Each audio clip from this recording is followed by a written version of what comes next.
कक्षा 10वीं विज्ञान। मैं आर.एस. प्रसाद सर आज आप लोगों को ऊर्जा का स्वरूप पढ़ाने जा रहा हूं। ऊर्जा स्वरूप एवं स्रोत। चलते हैं, इसमें देखते हैं ऊर्जा के क्या क्या स्रोत हैं और कैसे सोर्स हैं। ये देखा होगा आपने, बांध वगैरह, यहाँ से पानी की ऊर्जा का जो है प्रयोग करते हैं। पुराने समय में भी ऊर्जा से जो अर्थ निकाला जाता था वो यही निकाला जाता है कि कार्य होना चाहिए किसी भी चीज, यानी कार्य करने की क्षमता ही ऊर्जा कहलाती है। यहाँ पे देखो, ये इसने एक पशु को लगा लिया है, अपना हल से जुताई कर रहा है, तो पशु जो है क्या कर रहा है, कार्य कर रहा है। यहाँ पे देखो, अग्नि जला करके इससे कुछ कार्य लिया जा रहा है। यहाँ पर भी कुछ अग्नि जला करके इसका कार्य लिया जा रहा है। यहाँ पर बैलगाड़ी को खींचने के लिए घोड़े का इस्तेमाल करके उससे कार्य लिया जा रहा है। यहाँ पर देखो इंजन बनाया गया है, रेलवे इंजन जो पुराने टाइम का बना हुआ है, उससे भी कार्य ही लिया जा रहा है। यहाँ पर जो बिजली का भी जो कुछ लिया है, ग्रामोफोन वगैरह जो भी कुछ बनाते हैं, उनसे कार्य लिया जा रहा है, बैटरी द्वारा जो है ऊर्जा चला करके।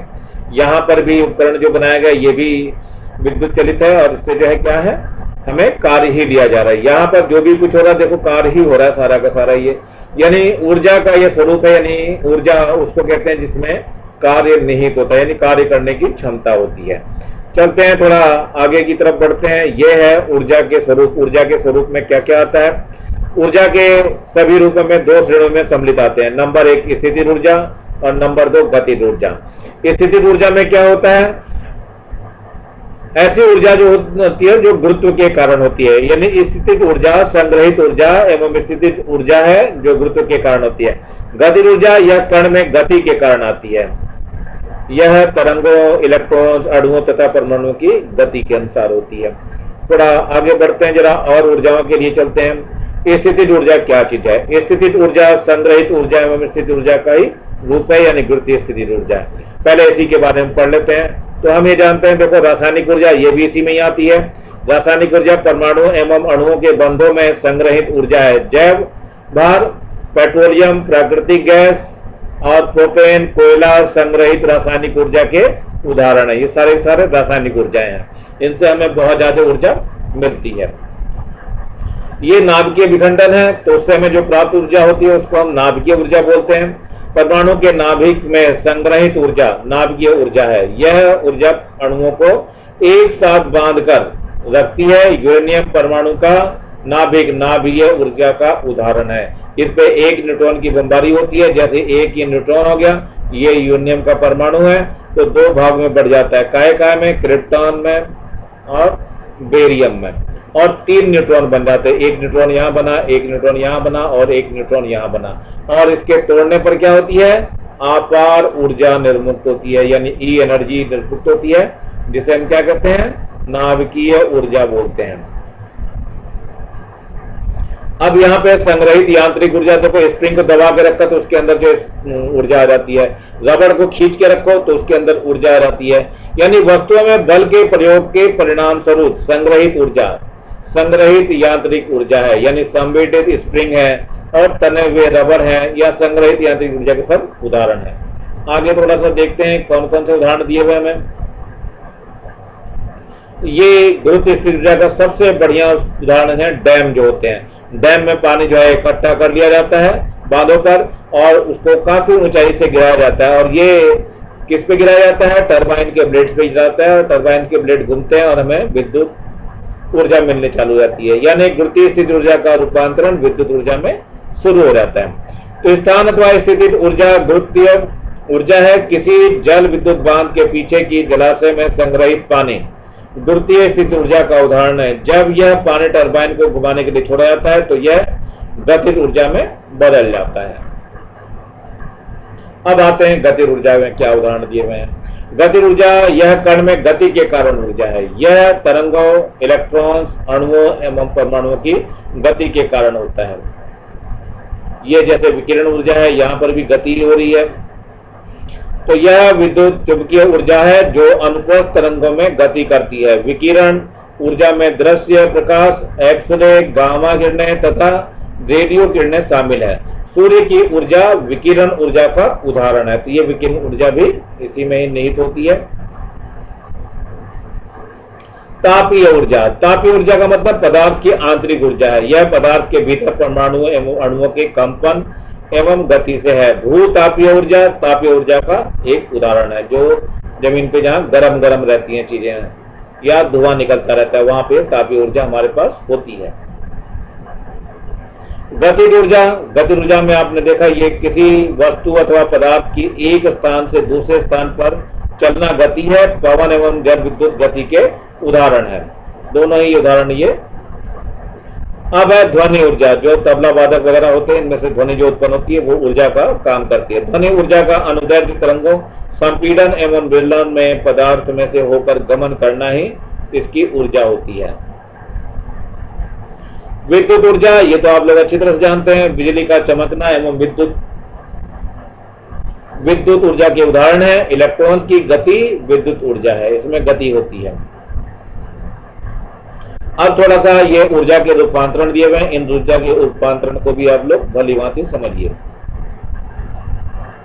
सबसे पहले ऊर्जा का प्रारंभिक रूप, फिर ऊर्जा का अंतिम रूप जिसमें रूपांतरित हो गई, और क्या उदाहरण है ये भी आपको देना है। तो सबसे पहले स्थितिज ऊर्जा है, गतिज ऊर्जा में बदल जा रही है। तो ऊंची सतह पर स्थित पानी की टंकी से पानी का नीचे गिरना, ये उदाहरण हो गया। ऐसे यांत्रिकी ऊर्जा से ऊष्मीय ऊर्जा, तो हथेलियों को आपस में रगड़ने पे जो हथेलियां गर्म हो जाती हैं वो इसी के कारण होती हैं।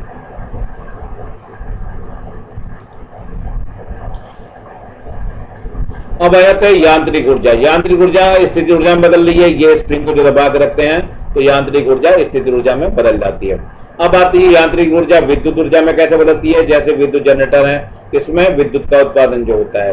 रासायनिक ऊर्जा प्रकाश ऊर्जा में कैसे बदलती है, जैसे टॉर्च का बल्ब जो होता है, रासायनिक ऊर्जा तुरंत प्रकाश ऊर्जा में बदल जाता है। यांत्रिक ऊर्जा ध्वनि ऊर्जा, प्रकाश ऊर्जा और ऊष्मीय ऊर्जा में, तो चाकू का किसी पत्थर पर टकराना ये यांत्रिक ऊर्जा का रूपांतरण होता है, उसमें ध्वनि भी उत्पन्न होगी, प्रकाश भी होगी और ऊष्मा भी उत्पन्न होगी। विद्युत ऊर्जा ऊष्मीय ऊर्जा में हो रही है, तो इस्त्री का गर्म होना, यानी प्रेस को जब गर्म करते हैं तो विद्युत द्वारा ही ऊष्मीय ऊर्जा प्रदान होती है। अब यहाँ पे देखिए, आपने टंगस्टन बल्ब के बारे में पहले ही पढ़ लिया है। इस प्रकार के बल्ब में विद्युत ऊर्जा ऊष्मीय ऊर्जा में रूपांतरित होती है। यह ऊष्मीय ऊर्जा अनुपयोगी होती है, यानी कि जो गर्मी हमें मिल रही वो हमारे काम की नहीं होती है। तो इसलिए जो है अब आजकल CFL चल रही है, यानी कॉम्पैक्ट फ्लोरोसेंट लाइट। ऊर्जा का व्यय बहुत कम होता है, इनसे भी बेहतर लाइट इमिटेड डायोड वगैरह होते हैं, ये ज्यादा से ज्यादा प्रकाश देते हैं और विद्युत ऊर्जा को प्रकाश की ऊर्जा में रूपांतरित करते हैं। जैसे पहले वाले बल्ब थे, टंगस्टन का बल्ब इसमें लगा रहता था, यानी धातु लगी रहती थी, विद्युत ऊर्जा देते थे तो जलता था, तो 90% इसमें से ऊष्मा निकलती थी, यानी बहुत गर्म होता था। ये 10% केवल प्रकाश ऊर्जा में बदलता था। अब इसके बाद CFL आ गया। CFL में क्या हुआ, 30% तक ऊष्मा निकलती है, 70% प्रकाश मिलता है हमें। लेकिन अब जो आ गया LED का जमाना आ गया, अब 5% ऊष्मीय ऊर्जा मिलती है, 95% प्रकाश मिलता है। तो ये परिवर्तन हमारा होता जा रहा है और बल्ब अपग्रेड अपने को करते जा रहे हैं। चलिए देखते हैं थोड़ा सा और कि हमारे अर्थ पे क्या कुछ हो रहा है। भारत के विभिन्न स्रोत हैं इसमें दिए हुए। तो नवीनीकरण ऊर्जा स्रोत जो है ये परसेंट दिखाया हुआ यहाँ पे। जलीय ऊर्जा जो है 15% दिखाई है, नाभिकीय ऊर्जा 29% है, प्राकृतिक गैस वगैरह ये भी आपका 55% है और 61% जो है ये कोयला है हमारे पास। तो केंद्रीय विद्युत नियोग भारत सरकार की रिपोर्ट है ये, जो 31/1/16 के आंकड़े पर आधारित है। चलिए देखते हैं गोबर गैस प्लांट का कैसे संचित्र ये दिखाया हुआ है। गोबर गैस प्लांट है, इसमें सैलरी वगैरह डाल दिया जाता है, यहाँ मिट्टी गैस वगैरह बनती है, गैस यहाँ से संपीड़ित होती है और ये डाइजेस्टर है, इसमें बैक्टीरिया वगैरह इसको कन्वर्ट कर देते हैं गैस में। तो गैस यहाँ पाइप से ऊपर ऊपरी चली जाती है और यहाँ पे जो वेस्ट पदार्थ होता है वो इधर से निकल जाता है और जो भी बनता है वो उर्वरक के रूप में काम आता है, जो टंकी से निकाल करके खेतों में डाल दिया जाता है।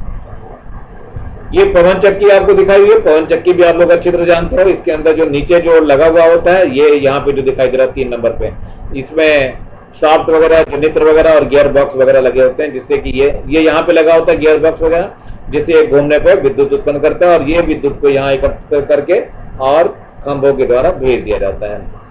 अब आता है सोलर कुकर। सोलर कुकर मतलब क्या है, सोलर एनर्जी को जो है और उसमें ऊर्जा में परिवर्तित करता है। तो ये सौर दिखाई दे रहा है, सौर परिवर्तित होने के लिए यहाँ दर्पण लगा होता है, दर्पण से परावर्तित होकर के यहाँ किरण पड़ती है और डायरेक्ट भी किरण पड़ती है। तो दोनों किरणें पड़ने के कारण यहाँ पे दुगना ऊष्मीय ऊर्जा का प्रयोग हो जाता है। तो सौर ऊर्जा अवशोषित होने वाली है। भोजन के डब्बे काले रंग के बना देते हैं, लकड़ी का डब्बा होता है, धातु का डिब्बा अंदर की सतह काले रंग से पोती होती है, कांच की शीट होती है और ये परावर्तक दर्पण होता है। और कोशिश करते हैं कि परावर्तक दर्पण जो है अवतल वाला लिया जाए, अवतल दर्पण का उपयोग करना चाहिए इसके अंदर। अब ये चल रहा है आज का आधुनिक युग में आ गया सोलर ऊर्जा। सोलर ऊर्जा का मतलब सोलर पैनल दे दिया गया, इसकी सहायता से यानी सौर ऊर्जा को जो है विद्युत ऊर्जा में बदलने का काम आता है। समुद्रों से भी ऊर्जा प्राप्त होती है। कौन सी ऊर्जा? समुद्र से ऊर्जा, तीन ऊर्जा यहाँ दिखाई दे रही है। पहले तो है ज्वारीय ऊर्जा, टिंडल एनर्जी बोलते हैं। दूसरा है तरंग ऊर्जा जो वेव से निकलती है उसके, और तीसरा है महासागरीय तापीय ऊर्जा, ओशियन थर्मल एनर्जी जो है। ये सारी ऊर्जाएं हैं। नाभिकीय विखंडन में देखो क्या होता है, मैंने पीछे ही बताया था, यूरेनियम पे 1 न्यूट्रॉन की बमबारी करते हैं तो बेरियम क्रिप्टॉन बनता है और 3 न्यूट्रॉन बन जाता है। ऊर्जा का अपार भंडार निकलता है। ये न्यूट्रॉन दिखाया दिया, ये टारगेट न्यूक्लियस है किसका? यूरेनियम का। इससे 2 बने थे। ये क्या क्या बना था? विखंड उत्पाद बने थे जिसमें बेरियम और क्रिप्टॉन था, 3 न्यूट्रॉन और बन गए। ये 3 न्यूट्रॉन अगले 3 परमाणुओं को तोड़ेंगे और फिर 3 न्यूट्रॉन बनेंगे। इस तरह से अपार ऊर्जा मिल जाती है। तो इस प्रकार की जो अभिक्रिया होती है उसमें 2 तरह से होते हैं, एक अनियंत्रित श्रृंखला अभिक्रिया और एक नियंत्रित श्रृंखला अभिक्रिया। अनियंत्रित में कोई कंट्रोल नहीं होता, जैसे परमाणु बम का बनना। और नियंत्रित में क्या होता है? जैसे नाभिकीय रिएक्टर बनते हैं जिससे हम उस ऊर्जा को हम और शांतिमय कार्यों में ले सकें।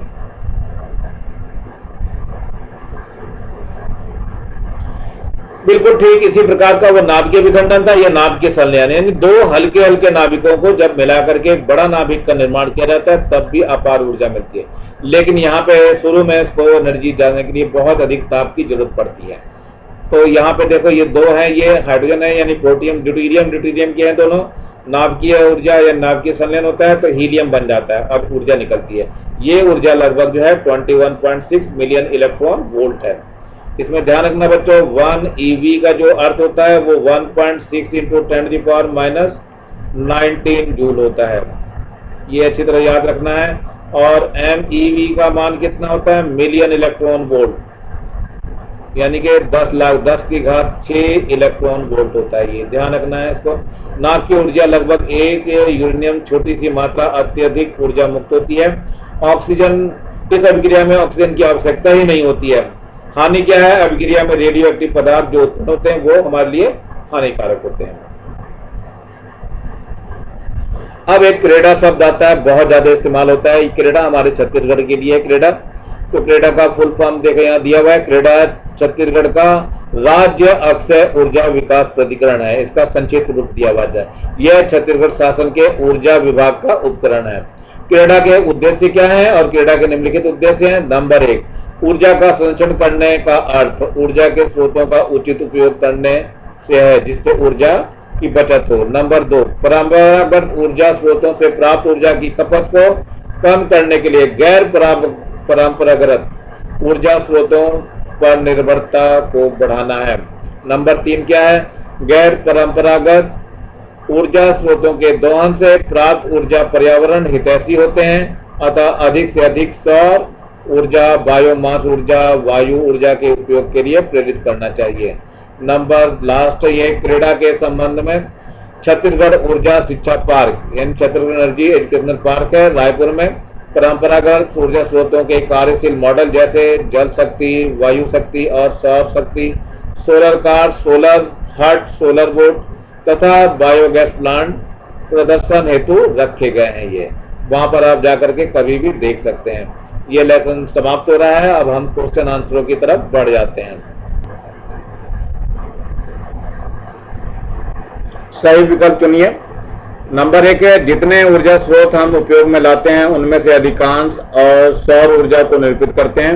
निम्नलिखित में से कौन सा ऊर्जा स्रोत अंततः सौर ऊर्जा से व्युत्पन्न नहीं है? इसमें जैव मात्रा सौर ऊर्जा से व्युत्पन्न नहीं है, तो ये आपका आंसर सही है, द वाला। इसके बाद सेकंड है बायोगैस निम्न गैसों का मिश्रण है। देखो कौन सा है, तो इसमें कौन कौन सी गैसें होनी चाहिए? ये होनी चाहिए, मेथेन होती है, कार्बन डाइऑक्साइड होती है और हाइड्रोजन होती है। ये आपको याद रखना है। नंबर 3 नाभिकीय संलयन अभिक्रिया क्या है? 2 हल्के नाभिकों का आपस में जुड़ना ही नाभिकीय संलयन कहलाता है, तो ये इसका सही है। नंबर 4 में जीवाश्म ईंधन क्या है? कोयला, पेट्रोलियम, प्राकृतिक गैस से जो मिलता है बनता है वो जीवाश्म ईंधन कहलाता है। नंबर 5, सौर सेल एक ऐसी युक्ति है जो सौर ऊर्जा को विद्युत ऊर्जा में परिवर्तित कर देती है। तो ये आंसर आप लोगों को लिख लेने हैं। रिक्त स्थानों की पूर्ति चलते हैं। पूर्ति में क्या है? नंबर 1, गर्म जल प्राप्त करने के लिए हम सौर जल तापक का उपयोग करते हैं। तो बरसात वाले दिन नहीं कर सकते, यानी इनका जो है हम बरसात वाले दिन में बिल्कुल उपयोग नहीं कर पाएंगे। टार्च का जलना रासायनिक ऊर्जा का विद्युत ऊर्जा में रूपांतरण है। समुद्रों से उत्पन्न होने वाली ऊर्जा 3 तरह की है। तरंग ऊर्जा है, ज्वारीय ऊर्जा है, महासागरीय तापीय ऊर्जा है। इसके बाद आ जाओ सोलर कुकर, प्रकाश ऊर्जा को उष्मीय ऊर्जा में रूपांतरित करता है। तो ये आप लोगों को पता रहना चाहिए कैसे ये कर रहे हैं। सोलर कुकर के बारे में चलते हैं। नंबर 3 है ये प्रश्न, नामांकित रेखा चित्र की सहायता से सौर कुकर की क्रियाविधि समझाइए। सौर कुकर का चित्र है, इसमें आप लोगों को ऐसे ही बनाना है। ये सौर की ऊर्जा है, परावर्तित होने वाले दर्पण पे टकराती है और फिर से इस पे आ जाती है। भोजन के डब्बे पे एक सीधी ऊर्जा पड़ती है और एक समतल दर्पण से टकरा करके पड़ती है, तो दोनों डबल हो जाती है, इसलिए इसमें रखी हुई चीज गर्म हो जाती है और खाना पक जाता है। ये कांच की सीट होती है, धातु डिब्बा अंदर की सतह काले रंग की पुती हुई होती है, जिससे कि उसमें अंदर ही बनी रहे। चलिए देखते हैं इस विधि में क्या दिया हुआ है। सौर कुकर को धूप में इस प्रकार व्यवस्थित किया जाता है कि सूर्य का प्रकाश समतल दर्पण से परावर्तित होकर कुकर के अंदर प्रवेश करके पेटिका के ऊपर रखी हुई कांच की प्लेट ग्रीन हाउस प्रभाव उत्पन्न करती है, जिससे पेटिका के अंदर का ताप लगभग 2-3 घंटे में ही 100 से 140 तक बढ़ जाता है। यह ऊष्मा काले पात्रों में रखे भोजन सामग्री जैसे चावल, दालें और सब्जियों को पकाने के लिए प्रयुक्त हो जाती है।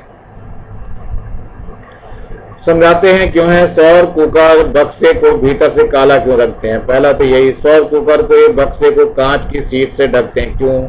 सौर कुकर बक्से में समतल दर्पण परावर्तक उपयोग किया जाता है। क्यों किया जाता है, यही तो बताना। पहले नंबर 1, काला रंग ऊष्मा को अधिक से अधिक मात्रा में अवशोषण करता है, इसलिए सौर कुकर बक्से को भीतर से काला रंग देते हैं। इसके बाद आ रही है दूसरा, सौर कुकर के बक्से को कांच के शीट से ढकते हैं, क्योंकि एक बार सूर्य की ऊष्मा किरणें कुकर बक्से में प्रवेश कर जाती हैं तो कांच का ढक्कन उन्हें वापस बाहर नहीं आने देता।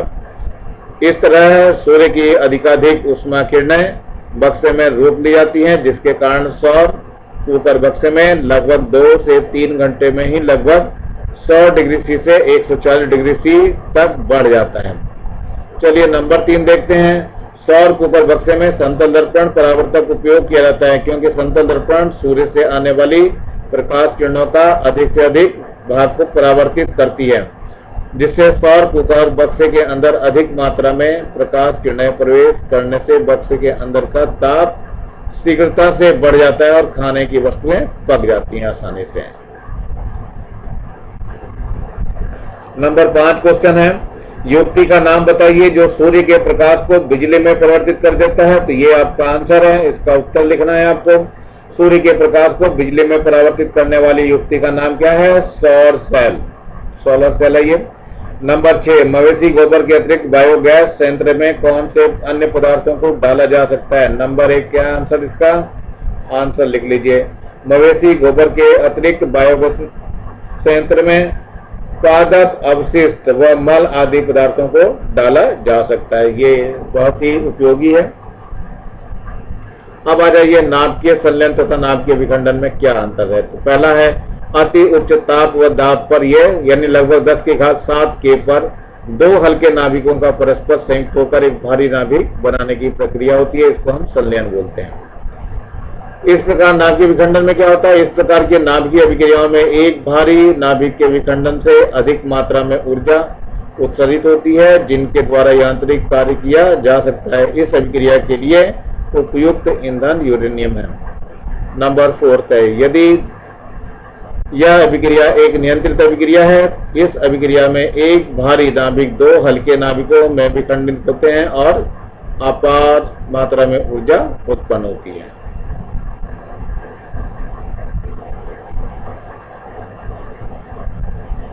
चलिए 8वां प्रश्न है, इसका उत्तर दिया हुआ है। ये ऊर्जा स्रोतों का वर्गीकरण परंपरागत तथा वैकल्पिक वर्गों के आधार पर किस प्रकार करेंगे? तो ये उत्तर है, ऊर्जा स्रोतों का वर्गीकरण नवीनीकरण तथा अनवीकरण वर्गों में परंपरागत ऊर्जा स्रोतों तथा गैर परंपरागत ऊर्जा स्रोतों के आधार पर कर सकते हैं। नंबर 1 देखो, गैर परंपरागत ऊर्जा स्रोत, ऊर्जा के नवीन स्रोत जैसे सौर ऊर्जा, पवन ऊर्जा, महासागरीय ऊर्जा, भूतापीय ऊर्जा, हाइड्रोजन ऊर्जा और जल ऊर्जा। यदि नवीन या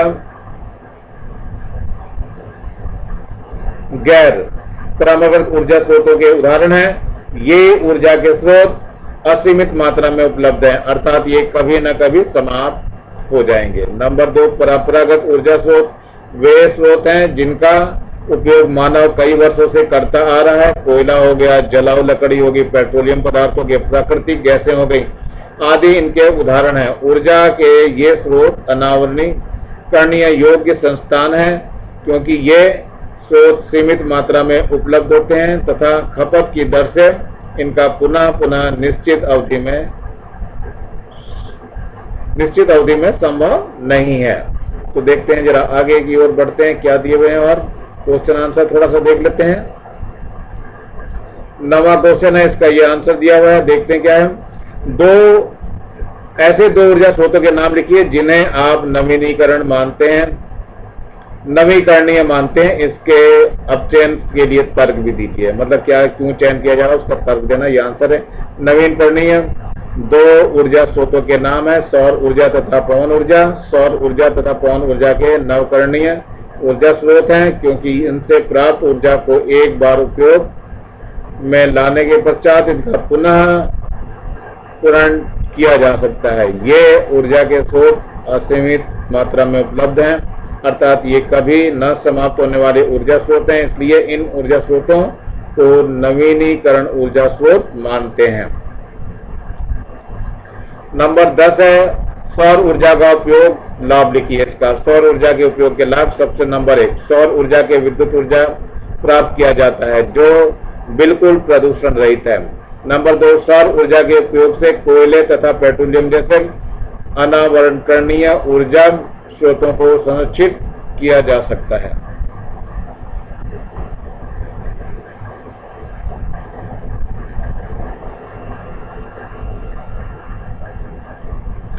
अब आता है पवन ऊर्जा की सीमाएं। ये ऊर्जा की सीमाएं भी बहुत पूछी जाती हैं आप लोगों से। उत्तर है इसका पवन ऊर्जा की सीमाएं। पवन ऊर्जा सभी स्थानों पर हर समय पर्याप्त मात्रा में उपलब्ध नहीं हो सकती। क्यों? क्योंकि कुछ ही क्षेत्रों में वायु तेज बहती है, बहुत जगह वायु तेज बहती है, बहुत बहती नहीं है। यदि वायु पर्याप्त मात्रा में ना हो तो पवन ऊर्जा से पवन चक्की एवं पाल नाव नहीं चलाया जा सकता। ये इसका बहुत बड़ा दोष है। चलिए, ऊर्जा रूपांतरण से क्या समझते हो? तो उत्तर दिया हुआ, ऊर्जा रूपांतरण जब ऊर्जा के एक रूप को दूसरे ऊर्जा में परिवर्तित किया जाता है तो यह क्रिया विधि ऊर्जा रूपांतरण कहलाती है। ऊर्जा के कई रूप होते हैं, जैसे एक प्रकार की ऊर्जा को दूसरे प्रकार की ऊर्जा में बदला जाता है, यही ऊर्जा रूपांतरण है। उदाहरण 1, सौर ऊर्जा का विद्युत ऊर्जा में रूपांतरण, विद्युत ऊर्जा का उष्मीय ऊर्जा में रूपांतरण, स्त्री का गर्म होना, यांत्रिक ऊर्जा का प्रकाश ऊर्जा में रूपांतरण, चाकू का किसी पत्थर पर टकराना, यांत्रिक ऊर्जा का स्थितिज ऊर्जा में रूपांतरण, जैसे स्प्रिंग को दबाना। इसी के साथ ये लेसन आपका समाप्त हो रहा है। नीचे लाल रंग का एक बटन दिखाई दे रहा होगा जिसको दबा के सब्सक्राइब करेंगे और ज्यादा से ज्यादा बच्चों को शेयर करेंगे जिससे ज्यादा लोगों का फायदा हो सके। और इसी के साथ मैं अपना ये वीडियो समाप्त करता हूँ। और आप लोगों को ध्यान रखना है कि ये लेसन आप लोग समाप्त कर लेंगे क्योंकि ये आपके उसमें असाइनमेंट में आ रहा है। तो मेरे ख्याल से आपके लेसन कंप्लीट हो चुके हैं। तो thank you, have a nice day.